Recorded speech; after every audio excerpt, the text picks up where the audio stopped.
புரட்சித் தலைவர் எம்ஜிஆர் சினிமாவில் நடிக்க வந்த ஆரம்ப காலகட்டத்தில் சின்ன சின்ன படங்களில் நடித்து ஓரளவு ரசிகர்களிடம் அறிமுகம் பெற்றார். அதைத் தொடர்ந்து அவரை தேடி ராஜகுமாரி, மந்திரிகுமாரி என நிறைய ராஜா காலத்து படங்களாக தேடி வந்தன. அவற்றிலெல்லாம் தனது கதாபாத்திரத்திற்கு கச்சிதமாக பொருந்திய எம்ஜிஆர் சமூக படங்களில் நடிப்பதற்கும் வாய்ப்பு வராதா என்று இன்னொரு பக்கம் கவனத்தை திருப்பியிருந்தார். அந்த நேரத்தில் தமிழ் சினிமாவின் மூத்த ஜாம்பவான் இயக்குனர் கே. சுப்பிரமணியம் தான் இயக்கிய அந்தமான் கைதி படத்தில் எம்ஜிஆரை கதாநாயகனாக்கி நடிக்க வைத்தார்.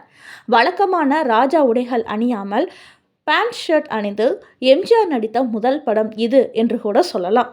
சொல்லப்போனால் சமூக படங்கள் எம்ஜிஆருக்கு செட் ஆகுமா என்கின்ற ஒரு கேள்வி இருந்த நிலையில் ஒரு பரிசோதனை முயற்சியாக இந்த படத்தில் நடித்தார் எம்ஜிஆர். ஆனால் படம் எதிர்பார்த்த வரவேற்பை பெற தவறியது.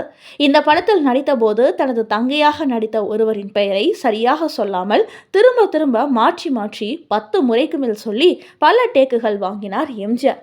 இவர் இப்படி செய்ய மாட்டாரே என அவரை பற்றி தெரிந்தவர்கள் ஆச்சரியப்பட்டாலும் படக்குழுவில் இருந்தவர்கள் பெரும்பாலும் இதை ஏளனமாகவே பார்த்தார்கள். எதனால் இப்படி நடந்தது என்று பின்னாளில் முரசொலியில் எம்ஜிஆர் இது குறித்து விரிவாக எழுதியுள்ளார். இதோ அவர் வாக்குமூலமாகவே இந்த தகவலை பார்க்கலாம். அந்தமான் கைதி படத்தில் எனக்கு நடிக்க வாய்ப்பு தந்தவர் என் வளர்ப்பு தந்தை போல் என் மீது அன்பு செலுத்திய மறைந்த டைரக்டர் திரு கே. பாலசுப்ரமணியம் அவர்கள்தான்.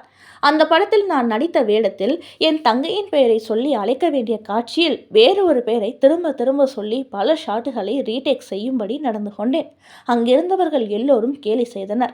நானும் ஏன் அப்படி தவறு நேரிடுகிறது என்பதை யூகிக்க முடியாமல் தவித்தேன். பலர் எனது நடத்தையை பற்றி கூட சந்தேகப்பட்டது போல் இருந்தது. அவர்களுடைய பார்வையும் பேச்சும் ஒருவருக்கொருவர் சைகை செய்து சிரித்து கொண்டதும் கூட என்னை கொஞ்சம் வருத்தப்படுத்தியது. சிறிது நேரம் என்னை நானே அமைதிப்படுத்தி கொண்டு சிந்தித்தேன். அப்பாடா, ஒரு வழியாக காரணம் தெரிந்துவிட்டது. அந்தமான் கைதியில் எனது தங்கையின் கதாபாத்திர பெயர் மீனா. ஆனால் நான் மீனா என்பதற்கு பதிலாக வேறு பெயரை சொல்லி அழைத்தேன். இத்தனைக்கும் நான் சொன்ன அந்த வேறு பெயர் என் காதலியாக நடித்த கதாபாத்திரத்தின் பெயர் கூட இல்லை. அது இன்னொரு படத்தில் எனக்கு தங்கையாக நடித்தவரின் கதாபாத்திரத்தின் பெயர்தான் மீனா. ஆனால் இந்த மீனா என்கின்ற பெயர் மட்டும் ஏன் என் நினைவில் நின்று அந்தமான் கைதியில் தங்கையாக நடித்தவரின் பெயர் மறந்து போய்விட்டது என்று யோசித்தேன். இந்த இரு தங்கைகளில் ஒருவர் மீது மட்டும் பற்றும் அக்கறையும் அதிகமாக எனக்கு இருந்ததா என்றால் அப்படி எதுவும் இல்லை.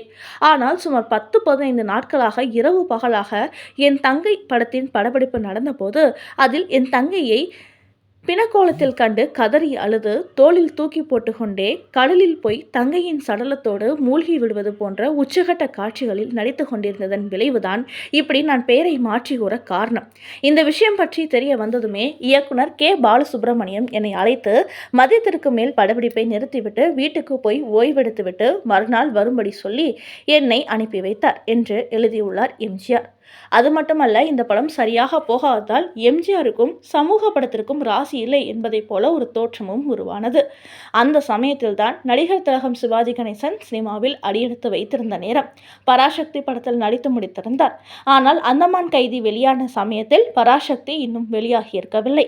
அதே சமயம் நடிகர் திலகம் சிவாஜி கணேசன், புரட்சி தலைவர் எம்ஜிஆர் எல்லோருமே அப்போது இருந்தே நல்ல நண்பர்கள் தான்.